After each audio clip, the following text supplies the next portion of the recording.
You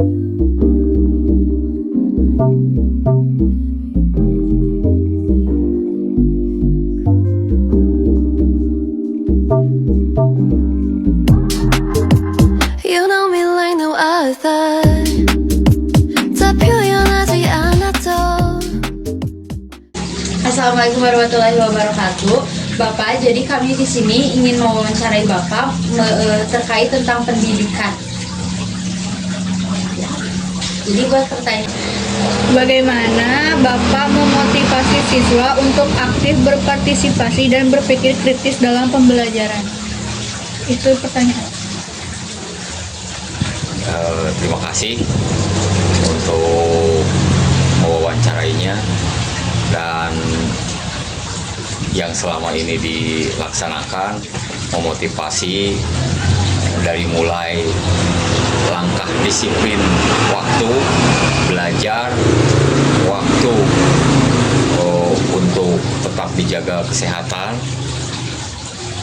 tentunya dalam hal kesiapan fisik terutama mental yang akan dihadapi dengan terutama mata pelajaran, dan juga sebenarnya dalam pendidikan itu lebih luas, tidak berbicara masalah akademik saja tapi juga berbicara non akademik.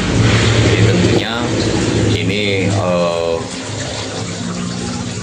cara atau strategi siswa itu untuk berani dan punya inovasi dalam mengikuti atau belajar dengan baik di lingkungan sekolah. Itu mungkin. Ya.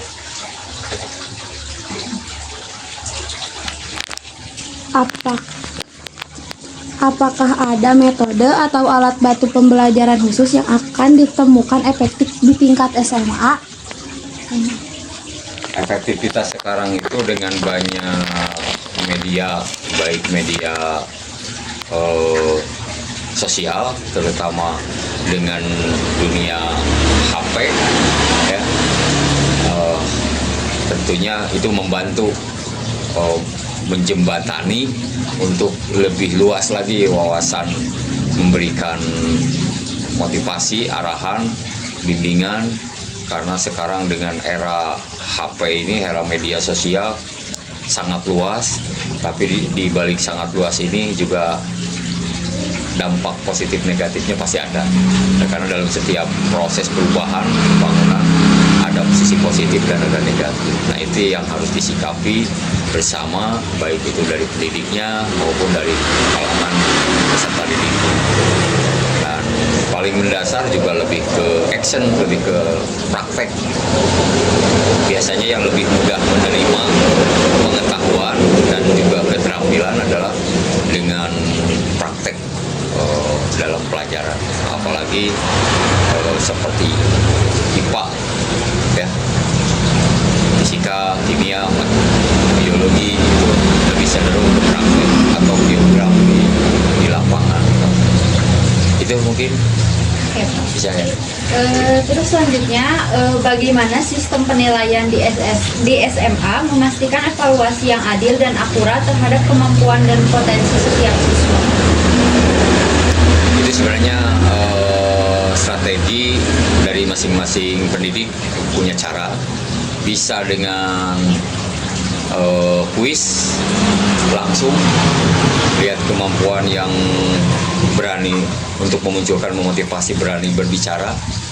Itu bisa dilaksanakan dengan kuis, dengan metode-metode termasuk juga tes tertulis. Itu bisa dijadikan ajang penilaian juga dalam motivasi, diskusi. Dari diskusi itu juga memberikan keberanian yang muncul, yang tadinya tidak berani berbicara dengan pendidik, dengan gurunya, bisa berani berbicara atau muncul antar teman. Ya, itu mungkin. Ada lagi? Ada, Pak. Untuk pertanyaan keempat, apa filosofi atau pendekatan utama yang Anda terapkan dalam mengajar di tingkat SMA? Filosofinya ya paling mendasar tadi sebenarnya siswa itu diberikan keberanian untuk mengungkapkan pendapat atau berani untuk bertanya, dan guru tidak untuk ditakuti tapi dijadikan teman atau rekan untuk untuk merdeka, untuk jiwa keberaniannya untuk muncul dari peserta didik. Jadi filosofinya siswa lebih berani mengungkapkan pendapatnya dari hasil analisa yang mungkin dikaji sesuai dengan mata pelajaran, pengkajian lingkungannya sesuai dengan mapelnya, kebutuhan materi dari pelajaran. Misalkan dari bab apa, misalkan kalau kimia kita bicara dengan lingkungan, dengan pengkaratan, terjadi pengkaratan dengan lingkungan, ya seperti apa di lingkungan yang terjadi berkarat, logam-logam seperti di pagar, itu kan muncul nanti, oh kenapa ini jadi kuning warnanya yang tadinya bersih. Nah itu kan lingkungan, nanti muncul keberanian untuk mengungkapkan dengan proses yang terjadi menguningnya seperti itu. Akhirnya muncullah masalah itulah yang harus kita gali, dianalisa apa saja sih. Misalkan dari logam besi, berarti besinya dengan apa nih bisa terjadi menguning, bisa terjadi karena faktor ada kan di lingkungan tuh ada udara, ada kelembaban ya, itu dijadikan kajian, analisa, sehingga muncullah suatu reaksi dan hasil reaksi gitu. Ya gitu. Pertanyaan selanjutnya, bagaimana kurikulum di SMA dirancang untuk mempersiapkan siswa menghadapi tantangan di dunia nyata setelah lulus? Coba ulang. Bagaimana kurikulum di SMA dirancang untuk mempersiapkan siswa menghadapi tantangan di dunia nyata setelah lulus?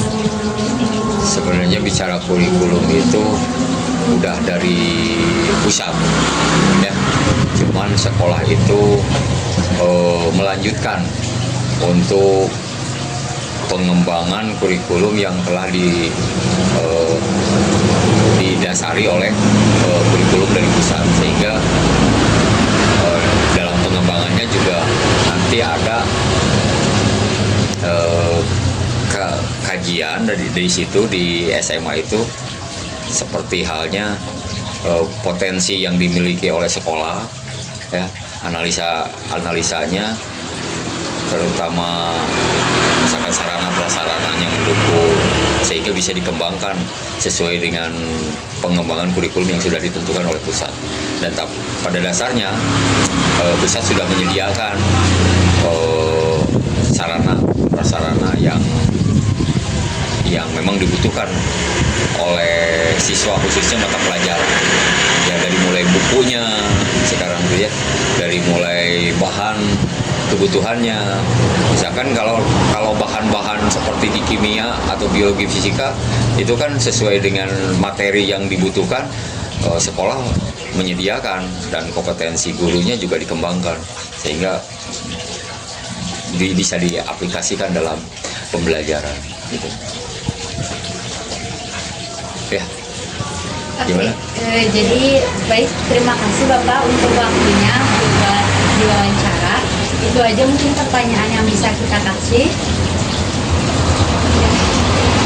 Kurang lebih kami mohon maaf. Terima kasih Bapak telah memberikan waktunya. Wassalamualaikum warahmatullahi wabarakatuh.